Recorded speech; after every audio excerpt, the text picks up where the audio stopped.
समझाती नहीं आप इसको? बिलावजे रोकर भाऊ भाऊ नहीं करते। देखो तुम। जी मैं। उसका इस तरह से जवाब देता है।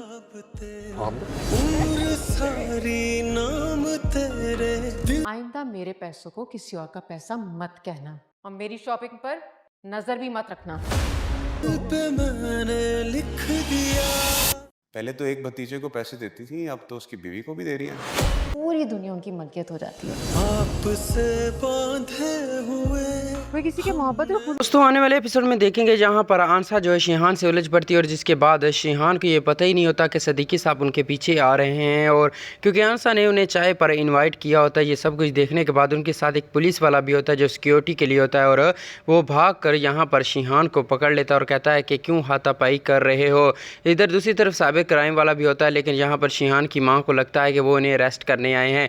यहीं पर वो शख्स कहता है हमें तो आंसा बेटी ने चाय पर इन्वाइट किया था। इससे पहले का सीन जहाँ पर दोनों के दरमियान काफ़ी गहरी बहस होती है जिस पर शॉपिंग को लेकर, और आंसा कहती है कि ये मेरे खुद के पैसे हैं। शिहान कहता है कि अब तुम गंदी फिल्में बनाकर पैसा कमाना शुरू हो गई हो क्या, कितनी और वीडियो बना ली हैं जिसकी वजह से ये पैसा आना शुरू हो गया है। इधर दूसरी तरफ आंसा कहती है कि मैं तुम्हारा मुंह नोच लूँगी अगर आज के बाद इस तरह की बात की। यहाँ पर दूसरी तरफ शिहान की माँ उसे खामोश करवाने की कोशिश करती है, लेकिन शिहान खामोश ही नहीं हो रहा होता। आंसा कहती है कि इस अपने कुत्ते को पट्टा डालो, इसे कहो कि बकवास ना करे, बो बो करने से कुछ नहीं होता है, अगर कुछ करना है तो कुछ करके दिखाओ, हमारी तरह हमारी कमाई पर नज़र नहीं रखे। बाप के पैसे पर पड़ने वाला ये कुत्ता सिर्फ ज़बान चला सकता है और काम कोई नहीं कर सकता। और मैं इसे लास्ट वार्निंग दे रही हूँ कि आज के बाद अगर इसने हमारे मैटर में दखल अंदाजी करने की कोशिश की तो इसे भारी कीमत चुकानी पड़ेगी। ये बातें काफ़ी कड़क अंदाज में आंसा बोल रही होती है, उसे कोई डर नहीं होता और किसी का खौफ नहीं होता। यहाँ पर वो शिहान की माँ को भी खामोश कर देती है, उसे एक दो बातें सुनाती है और कहती है कि आप भी खामोश हो जाएं। जिस दिन मेरा दिमाग घूम गया तो ये बात याद रखना कि ये घर नहीं रहेगा।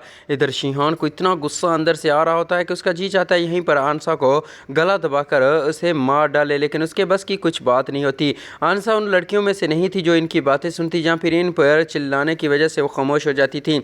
यहाँ पर आंसा के अंदर इस तरह की हिम्मत और ताकत है जो शिहान को भी देखकर डर लगता है। अगर यहाँ पर शिहान को ये पता नहीं है कि साइबर क्राइम इन्वेस्टिगेशन आगे बढ़ रही और उसका एक एक दिन मुश्किल की तरफ बढ़ता जा रहा है। अनस और दोनों शिहान के दरमियान हाथापाई होती, जहां पर अनस कहता है कि मेरी बीवी के साथ उलझने की कोशिश मत करना।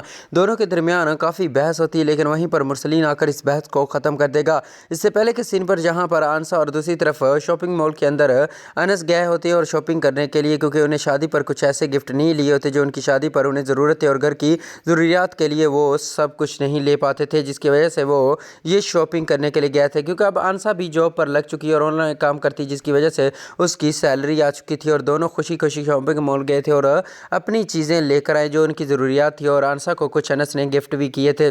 यहाँ पर आंसा अनस से कहती है कि दो लोग जब लावारिस होते हैं, जैसे अनस का कोई वारिस नहीं है, वारिस तो उसका दादा और दूसरी तरफ बूफा भी है, लेकिन उसके कहने का मतलब ये होता है कि उसका कोई हमदर्द नहीं जिसे वो अपने दर्द सुना सके। इसी तरह आंसा का भी कोई हमदर्द नहीं था जिसे वो दर्द सुना सके। अब दोनों आपस में एक दूसरे के दर्द सुनाते हैं और दोनों को एक दूसरे की मोहब्बत का और दर्दों का एहसास होता है, जिसकी वजह से वो कहती है कि हम दोनों इतनी तरक्की करेंगे कि लोग देखते रह जाएंगे। ये शिहान तो क्या, इसका बाप भी हमारी तरक्की देखकर हैरान रह जाएगा, क्योंकि उसने तुम्हें जॉब नहीं दी। एक दिन ऐसा आएगा जब ये तुमसे जॉब मांगेंगे, क्योंकि मैं तुम्हारे साथ तुम्हारी बीवी खड़ी हूँ और तुम्हें परेशान होने की कोई ज़रूरत नहीं है। अनस कहता है कि ऐसी ही बात है।